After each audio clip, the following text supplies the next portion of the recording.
You know all that talk about a life worse than death, or a life so bad that death feels like mercy? I'm sure, like me, you've always thought of it as farce. Well, until today. Today, I'll take you to a place that is home to the likes of Ted Kaczynski, the serial killer nicknamed Dr. Death, and of course, El Chapo. Here, Uncle Sam really outdid himself, and created a place that has been described as a cleaner version of hell.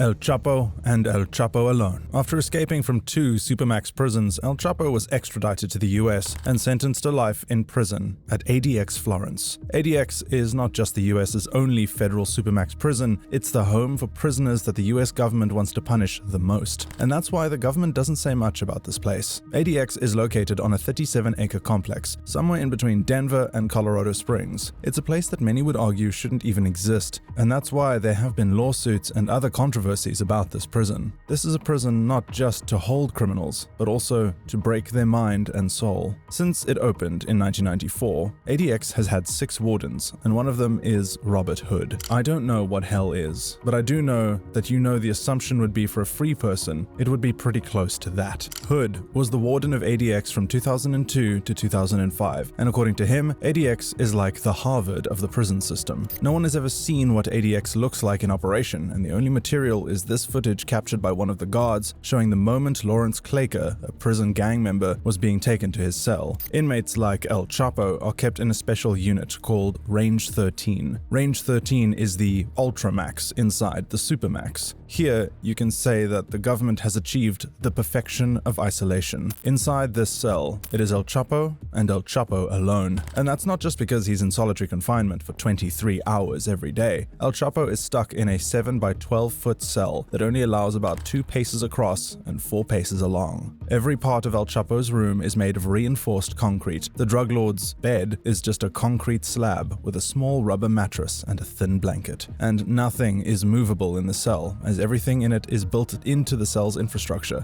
El Chapo's table and stool are also made of pure concrete, and no matter where he is in the cell, his toilet and bathroom are less than a few feet away from him. For El Chapo, his baths aren't meant to last for too long. Instead, his time in the shower is to last only for as long as the government wants it, because the bath is on a timer so as to prevent the inmates from drowning themselves. El Chapo also has to eat with his open-faced toilet always within arm's reach. And the only form of entertainment that the Sinaloa drug lord gets are the ones that the government allows him to have access to. El Chapo only reads the books that Uncle Sam allows him to buy, and the 12-inch black and white TV in his room only shows educational and religious programs. Any newspaper or magazines he gets are only given to him after a 30-day delay from the day they were released. The only visitors El Chapo is allowed to see are his attorneys and his young twin daughters. Also, anything that is sent to him from outside is strictly vetted by the government, and because of this, El Chapo probably only gets a maximum of 2 letters per year. For him, sending messages isn't about typing a few words and hitting the send button. Instead, he is only allowed to send letters to a carefully selected and restricted list of individuals, and any letter he sends to any of these people undergoes intense scrutiny and censorship before it is delivered. Because of this process, if El Chapo sends a message to you in January,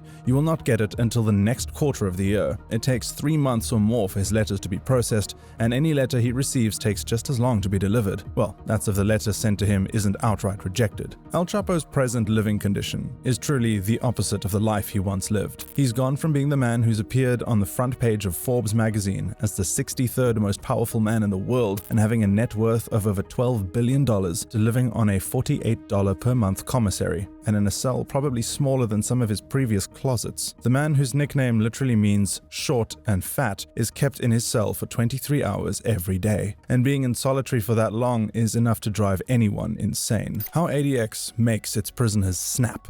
An ex-inmate of ADX, Jack Powers, attempted suicide while in prison and mutilated himself in the most gruesome ways. Jack bit off his finger, tattooed himself with a razor blade, tried to inject bacteria into his brain, amputated a testicle, mutilated his genitals, and reportedly attempted suicide. That is what 23 hours in solitary confinement every day can force any man to do. El Chapo probably spends his days pacing from one end of his cell to another, and remember, one end to the other in his cell is less than 5 steps. Various research publications investigations have shown that solitary confinement is psychologically harmful. El Chapo is bound to develop a serious case of PTSD and become averse to loud noises and bright light. But guess what? Despite this, the light in his room is always on. This can cause paranoia and violent thoughts, and many consider this to be quite ironic because prisons are called correctional facilities and they supposedly are built to rehabilitate the men that are sent to spend time within their walls. Others say there's no punishment fit enough for a man like El Chapo. Being in solitary confinement is simply a form of psychological torture. El Chapo has to resort to living off his past memories alone because his thoughts are only his associates while he's in this room.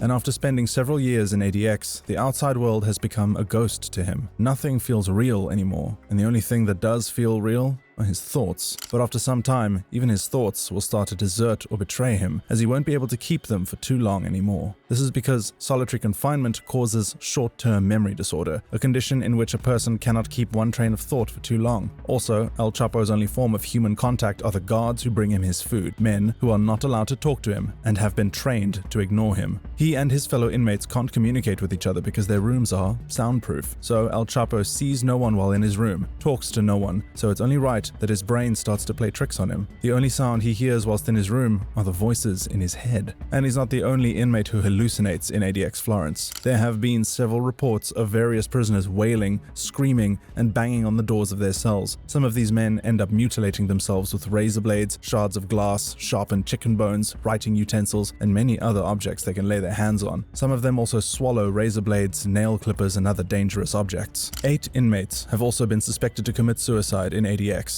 That's because ADX doesn't just take away their freedom, it takes away their sanity as well. Being in solitary confinement for 23 hours every day can do all sorts of mental damage to any man, and El Chapo is no exception. But the 1 hour he spends out of his cell is no fun either. From one cell to a bigger one. When El Chapo is taken out of his room for the only hour he gets to spend outside of it, the entire process of moving him around the prison is geared towards ensuring he can't use any second of the 60 minutes to plan an escape from ADX. There is no specific or fixed hour for El Chapo's 60 minutes of recreation. Instead, he is let out whenever the guards deem fit, and some days he won't even be let out at all. A cuffed El Chapo is led by 3 guards when he leaves his cell, and if you think he can make any unauthorized movements or be involved in any shady dealings when he's out of his cell, well, he can't. ADX's structure makes the place behave like a panopticon. Every part of this penitentiary is watched by countless cameras, some of which can be seen, while others cannot. And there's also the small issue of motion detectors and pressure pads that let the guards know about any foul play, after which they can lock every door in ADX by hitting one button. So,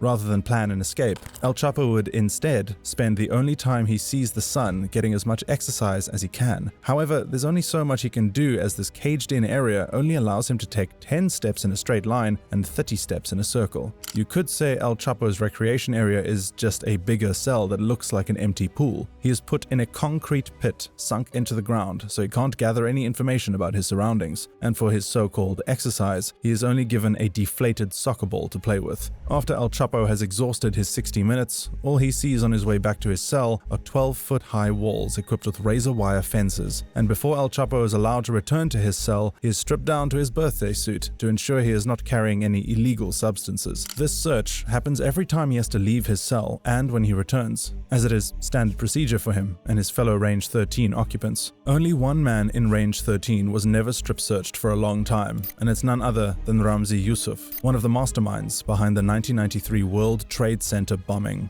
Something as simple as recreating. He would have to be strip searched to go recreate. He chose not to do that because of his belief that it'd be inappropriate for us to show his body or see his body. And so he stays in the cell? Never been out, to my knowledge. For many years, Yusuf never left his cell, until recently, as he now claims to be a Christian. El Chapo's only other previous Range 13 neighbor is Thomas Silverstein, who passed away in 2019. Silverstein was a criminal who killed a prison guard and a former leader of the Aryan Brotherhood prison gang. For El Chapo and his neighbors, the reality truly makes the phrase hell on earth seem like an understatement.